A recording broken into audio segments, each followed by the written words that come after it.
पिछले कुछ दिनों से कश्मीरी माइग्रेंट टीचर्स जो दिल्ली में आए हैं उन पर बहुत राजनीति चल रही है। उन पर राजनीति चल रही है कि भाजपा वाले कह रहे हैं और अपने फेक रिप्रेजेंटेटिव्स भी टीवी पर बिठा रहे हैं, क्लेम करते हुए कि वो कश्मीरी माइग्रेंट टीचर्स हैं, ये कहते हुए कि अरविंद केजरीवाल जी की सरकार ने कश्मीरी टीचर्स के लिए कुछ नहीं किया। लेकिन आज हम भाजपा की सच्चाई का पर्दाफाश करने आए हैं कि किस तरह से भाजपा के नॉमिनी अनिल बैजल जी, जो दिल्ली के एलजी हैं, जिनके हाथ में टीचर्स की रिक्रूटमेंट, टीचर्स की प्रमोशन, टीचर्स की रेगुलराइजेशन, जो सारे सर्विसेज मैटर हैं, उन्होंने किस तरह ना सिर्फ कश्मीरी माइग्रेंट टीचर्स का साथ नहीं दिया बल्कि खुल के उनके रेगुलराइजेशन का विरोध किया। और आज ये सारे कागज मैं आपके सामने रखना चाहती हूँ। देखिए, जब आम आदमी पार्टी की सरकार बनी तो जो कश्मीरी माइग्रेंट टीचर्स हैं वो दिल्ली के मुख्यमंत्री अरविंद केजरीवाल जी के पास आए, वो दिल्ली के शिक्षा मंत्री मनीष सिसोदिया जी के पास आए और बार बार दिल्ली सरकार ने, दिल्ली की चुनी हुई सरकार ने इस पे निर्णय लिए कि कश्मीरी माइग्रेंट टीचर्स को रेगुलराइज करना चाहिए। लेकिन जब दिल्ली सरकार ये निर्णय लेती है कि टीचर्स को रेगुलराइज करना चाहिए और दिल्ली सरकार हाई कोर्ट में बताती है कि दिल्ली की कैबिनेट ने कश्मीरी माइग्रेंट टीचर्स को रेगुलराइज करने का फैसला लिया है, तो उसके बाद क्या होता है?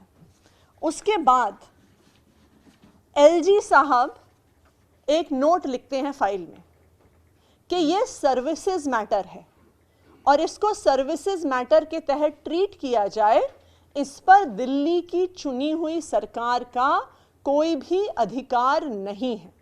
बहुत स्पष्ट तौर से आम आदमी पार्टी की सरकार, अरविंद केजरीवाल जी की सरकार कैबिनेट में डिसीजन लेती है, कोर्ट में बताती है, हाई कोर्ट में, कि हमने इनको रेगुलराइज करने का डिसीजन ले लिया है। तो एलजी साहब उस कैबिनेट के डिसीजन के बाद कहते हैं कि इस पर दिल्ली की चुनी हुई सरकार और अरविंद केजरीवाल जी का कोई हस्तक्षेप नहीं होगा, जो भी निर्णय होगा एलजी ऑफिस द्वारा होगा। उसके बाद एलजी साहब एक नोट लिख के भेजते हैं और ये सारी प्रतियां हम आपको उपलब्ध कराएंगे, जिसमें एलजी साहब, और यहां पे आप देख लीजिए कि इस नोट में अनिल बैजल जी का साइन भी है। तो ये एलजी साहब के किसी अफसर ने नहीं लिखा है, एलजी साहब ने खुद लिखा है और खुद साइन किया है, जो केंद्र सरकार के नुमाइंदे हैं। और उस नोट में मैं आपको पढ़ के सुनाती हूं और मैं इसमें से जो हाईलाइट किया है उसको रीड कर रही हूं। The matter was discussed with officers in the MHA, यानी एलजी साहब ने ये खुद नहीं सिर्फ निर्णय लिया, उन्होंने केंद्र सरकार में मिनिस्ट्री ऑफ होम अफेयर्स से चर्चा की। The matter was discussed with officers concerned in the MHA, Government of India, who deal with relief and rehabilitation issues of J&K migrants. It was informed that there is no special dispensation for regularization of Kashmiri migrant teachers. Since there is no special dispensation for regularization even with Union Government of India, it may not be appropriate to regularize Kashmiri migrant teachers.